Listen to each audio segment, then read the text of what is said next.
Hi everyone, I'm happy to be here. This is the fourth show of Our Simsbury, which is a new series created by Holmes, and it's a wonderful opportunity for all you, the viewers, to get to know about what's going on in Simsbury. A lot of times you'd like to know what's going on. Well, this is your chance. It's a chance to meet the people who are on the towns and on the commission boards and to find out how Simsbury functions and what makes it such a great town. And today we're really very happy to have with us three members of the Board of Ethics Committee, and their names are Nancy Hendryx, Glenn Knierm, and Jewel Gutman. And we're very happy to have them here. So if you've tuned on SCTV, why don't you keep it here for the next 30 minutes and learn about exactly what the Code of Ethics Board does. So what I'd like to do before we get right into exactly what it is that you do is to put a person with a position. And why don't we start with you, Glenn? Right. And if you could tell us, like, you know, where you're from originally and what brought you to Simsbury, Connecticut, that would be great. I'm a native of upstate New York, but I was fortunate enough to end up in Simsbury in 1956 and had the privilege of living in this beautiful town since that time.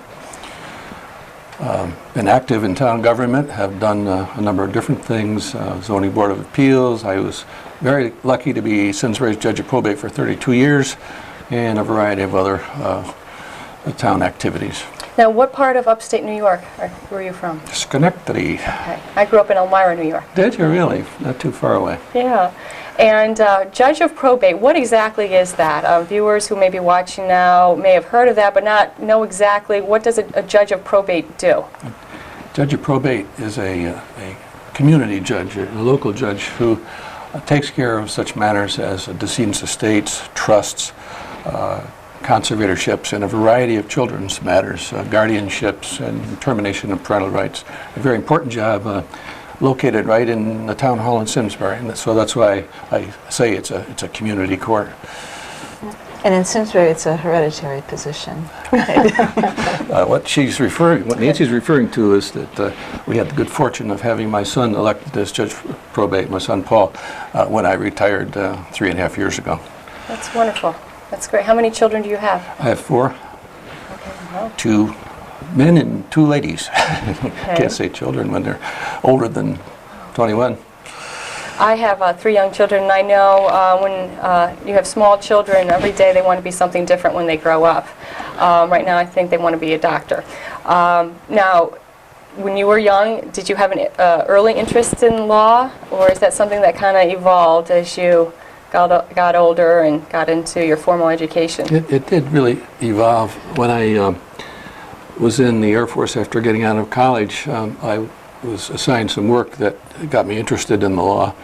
And so when I got out of the service, I went to University of Connecticut Evening Division Law School, and I was lucky enough to get a job practicing law, and it's been a wonderful career, and I've really enjoyed it. That's great. Thank you. Okay, Jewel, what about you? Where did you grow I got up? into law, as Glenn did, but I got into law when I was well on in age, 25 years after I graduated from college. Okay, wow, that's great. And I've lived here almost as long as Glenn, not quite. I moved here in 1961.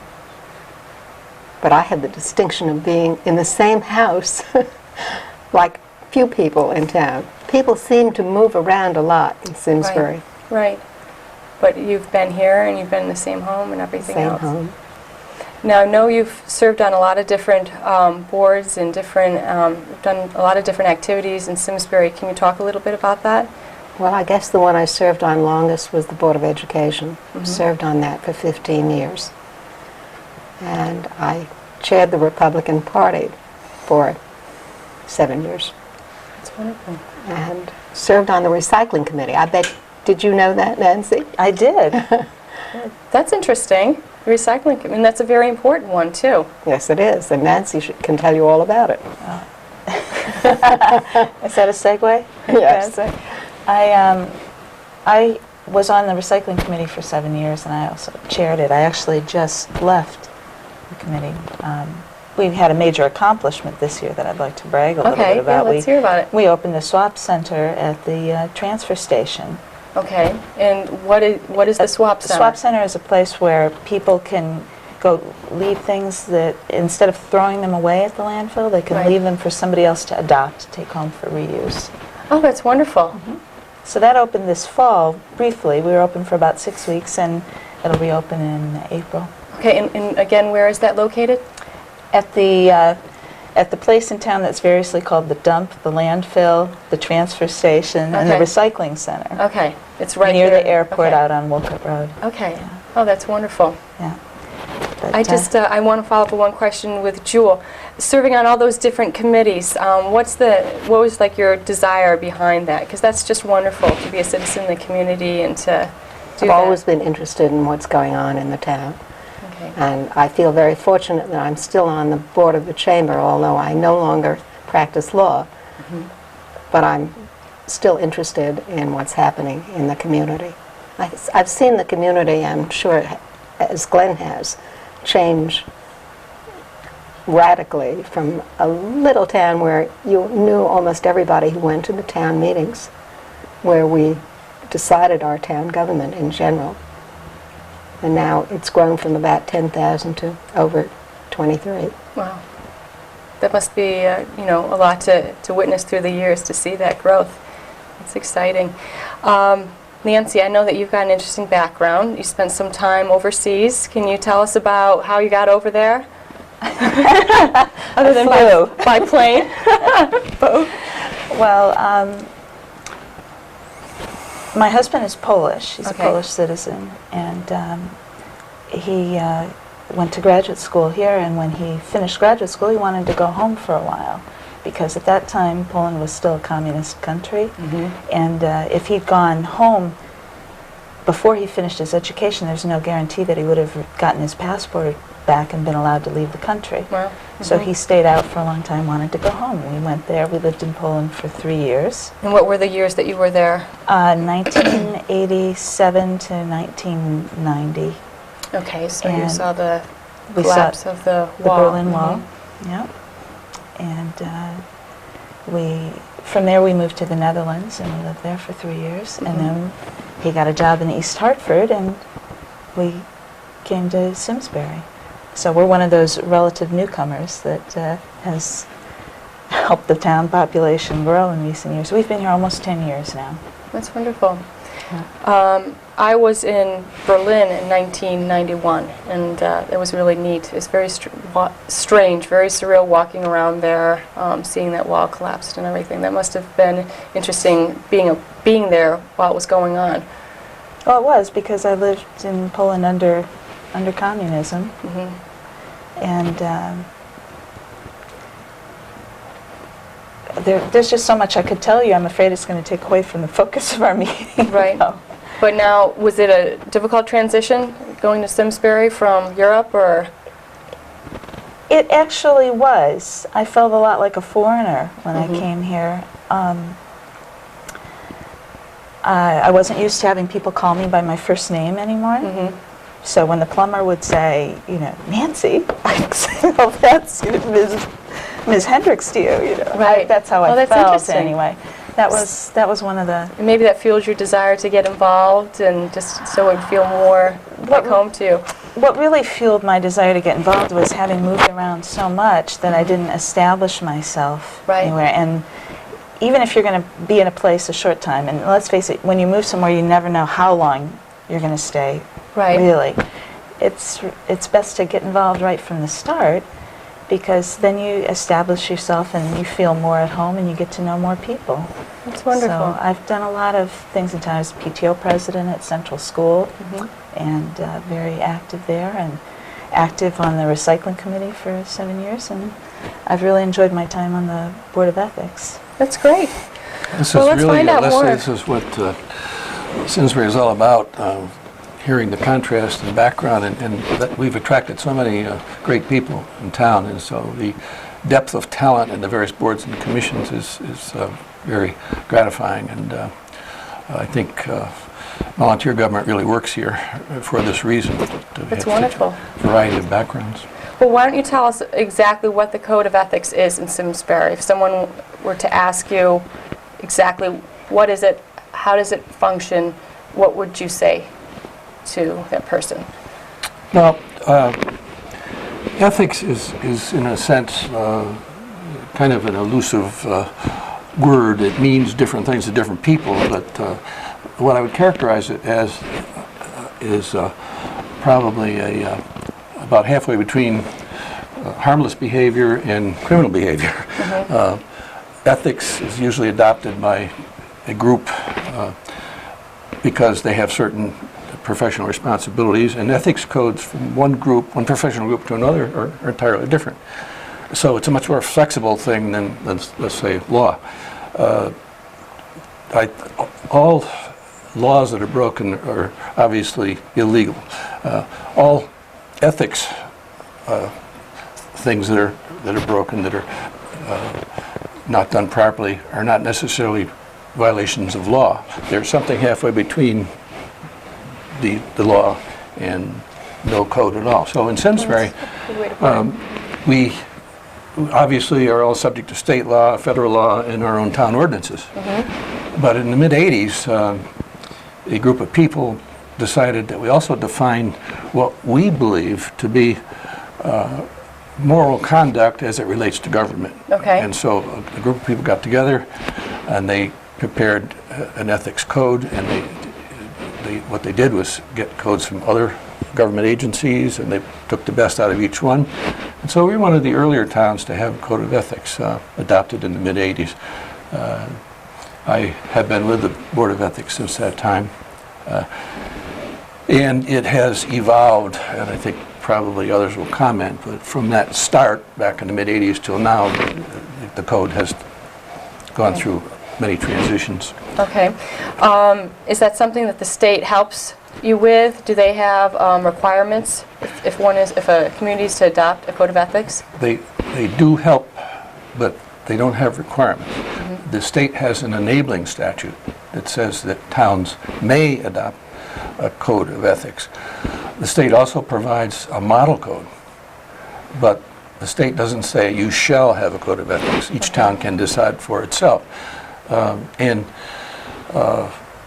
Close to half the towns have ethics codes, and more are getting them as we can. But there has been a proposal from time to time to the state legislature to require towns to have a code of ethics, but that's never been passed, so it's voluntary. I wonder if there's been any studies done to see towns that do have a code of ethics, if there's any reduction in any type of, whether it be criminal activity or just, if it's a more peaceful community in general.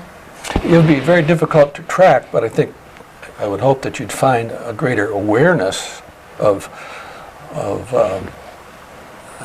behavior that might not be considered to be proper behavior for a government official.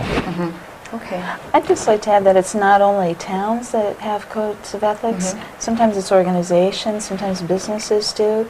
The Hartford Public Schools has a code of ethics. Oh, that's wonderful. Okay, that's good to know. That's very interesting.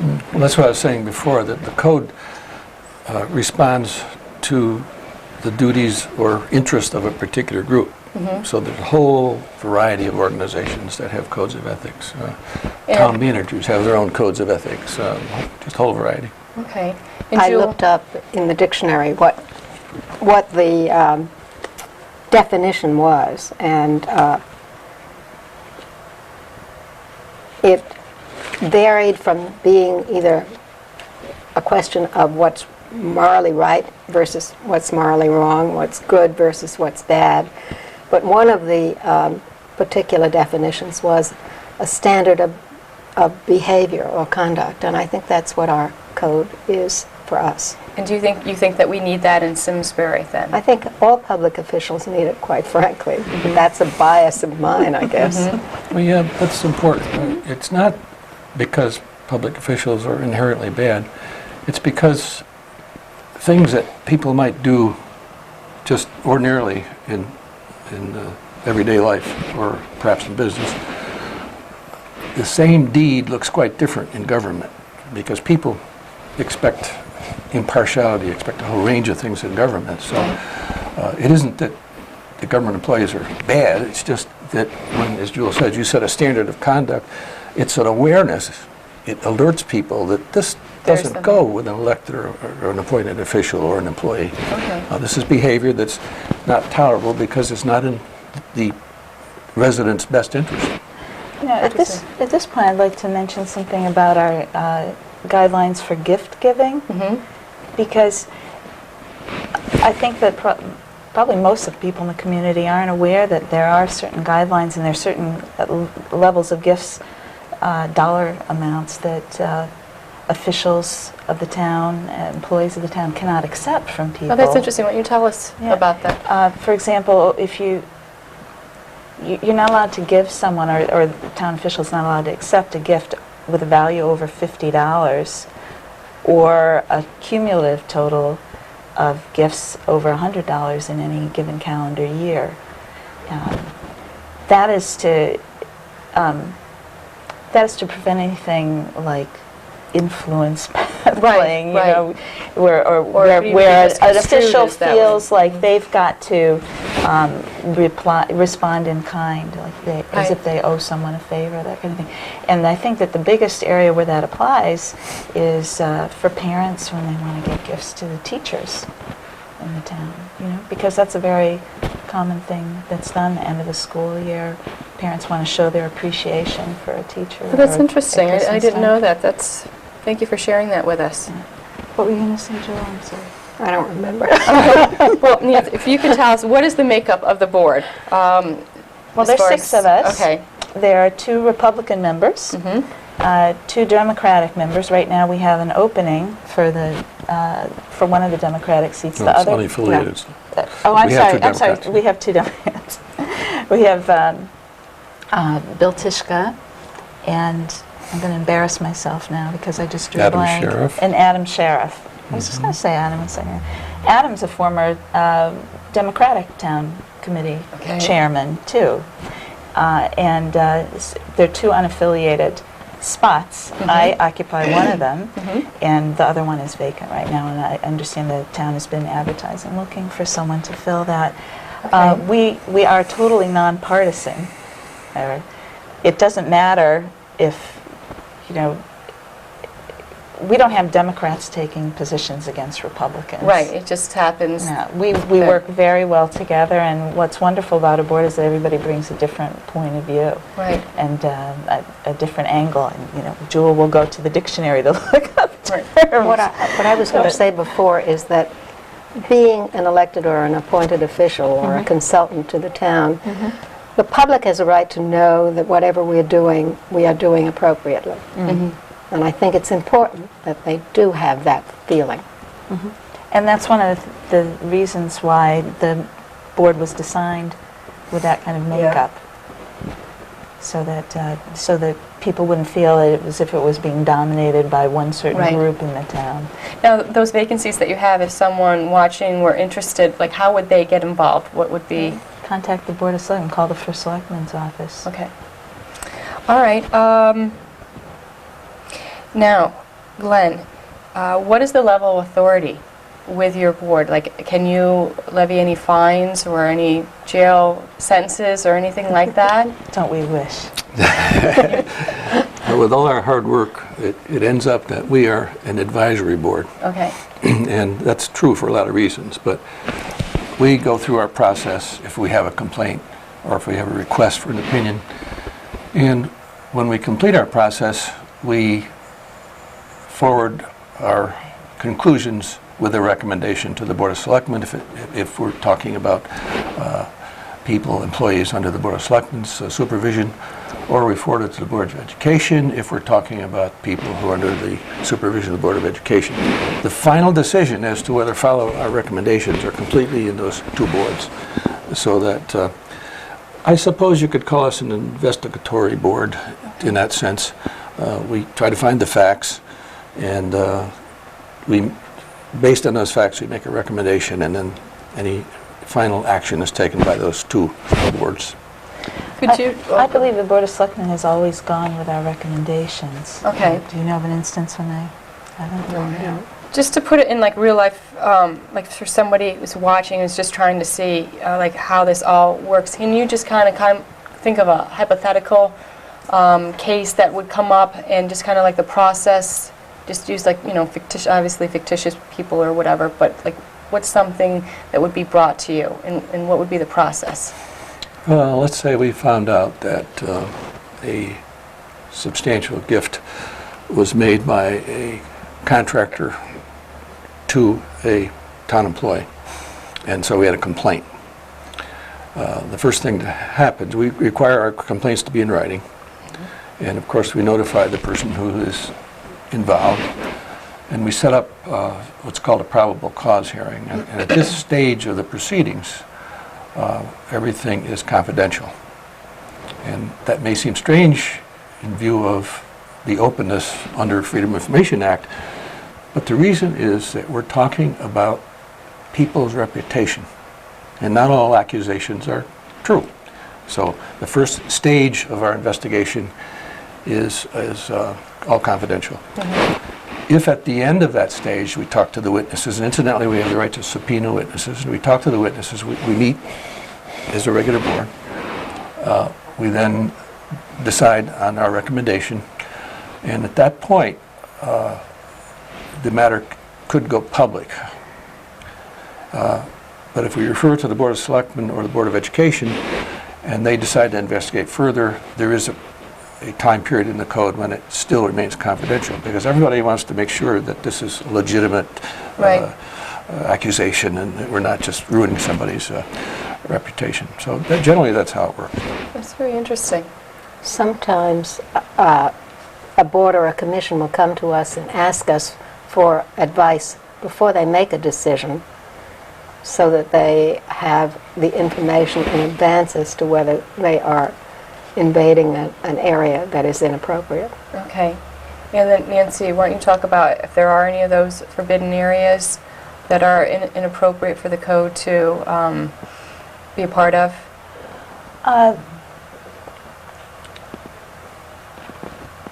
Things that are restricted by the code? I was just trying to think of an example of a situation. If I love Glenn's snowplow example. It's the example is if the first selectman, let's say the first selectman comes out of his or her house and says, sees a snowplow, a town snowplow, and says, "Well, could you just do my driveway for me this time?" That would be something that would be inappropriate, but the town employee would feel compelled to do it. That's somebody in a position of authority. Okay. That would be a bad thing to have done. It comes under equal treatment. Every citizen in town has the right to be treated equally, no favoritism, unless it's part of a job. Now, it could be a snowplow is necessary to keep the driveway of a medical person open or a fireman or something, but unless it's part of the job, that illustration is a good one. Right? We, as citizens of Simsbury, we all can expect equal treatment.